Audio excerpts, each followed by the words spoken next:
পূর্বাচল নতুন শহরের নাম আসলেই শুরুতেই আসে নিরাপদ আবাসনের নাম। পুলিশ লাইন্স, ফায়ার সার্ভিস সহ সকল সুরক্ষা ব্যবস্থার জন্য প্রস্তুত হচ্ছে পূর্বাচল। সুরক্ষা নিশ্চিত হোক পূর্বাচলের সাথে। চলুন ঘুরে আসি পূর্বাচলের পথে পথে।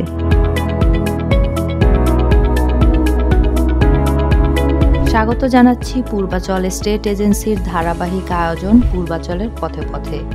সাথে আছি আমি হাফসা আক্তার।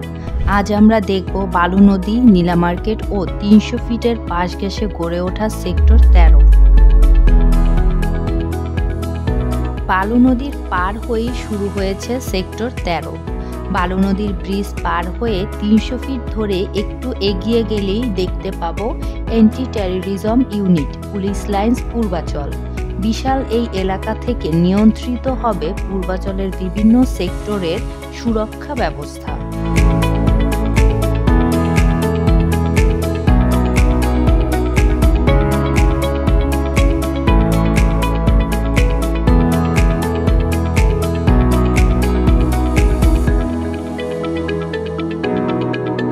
নীলা মার্কেট ইউটার্ন সংলগ্ন এই রাস্তা বিভক্ত করেছে সেক্টর ১২ এবং ১৩কে, যেখানে সেক্টর ১২ এর ফায়ার সার্ভিস স্টেশন রয়েছে এবং রাস্তার বামে সেক্টর ১৩ এর এই বিশাল এলাকা জুড়ে নির্মিত হবে প্রশাসনিক, বাণিজ্যিক ও বাজার।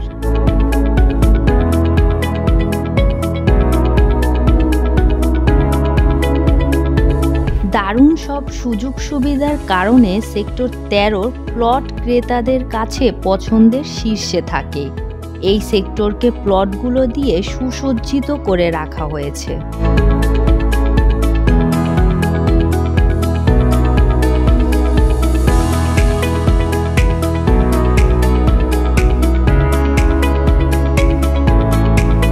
পুলিশ লাইন্স ও কমার্শিয়াল এলাকার পর থেকে ১০৬ নং রাস্তা থেকে ৩০৭ নং রাস্তা পর্যন্ত কিছু অংশ বাদ দিয়ে পুরো এলাকা ৩ কাঠা প্লট আকারে ভাগ করা হয়েছে। আবার ৩০৭ থেকে ৩০৮ পর্যন্ত এই পুরো এলাকা ৭.৫ কাঠার প্লট এবং ৩০৮ থেকে ৩০৯ পর্যন্ত ৫ কাঠা প্লট এলাকার জন্য বরাদ্দ রাখা হয়েছে। সেক্টর ১৩ ও সেক্টর ১৫ এর সংযোগ স্থলে রয়েছে স্বল্প সংখ্যক ৭.৫ কাঠা প্লট।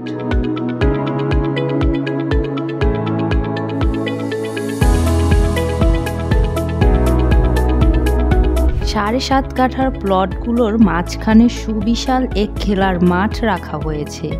পাশেই মইজুদ্দিন চত্বর সংলগ্ন এলাকায় নির্মিত হবে স্কুল, কলেজ ও খেলার মাঠ।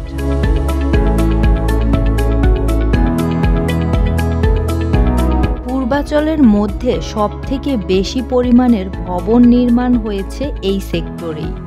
নির্মিত হয়েছে বিআরটিএ ঢাকা মেট্রো সার্কেল 4 এর কার্যালয়।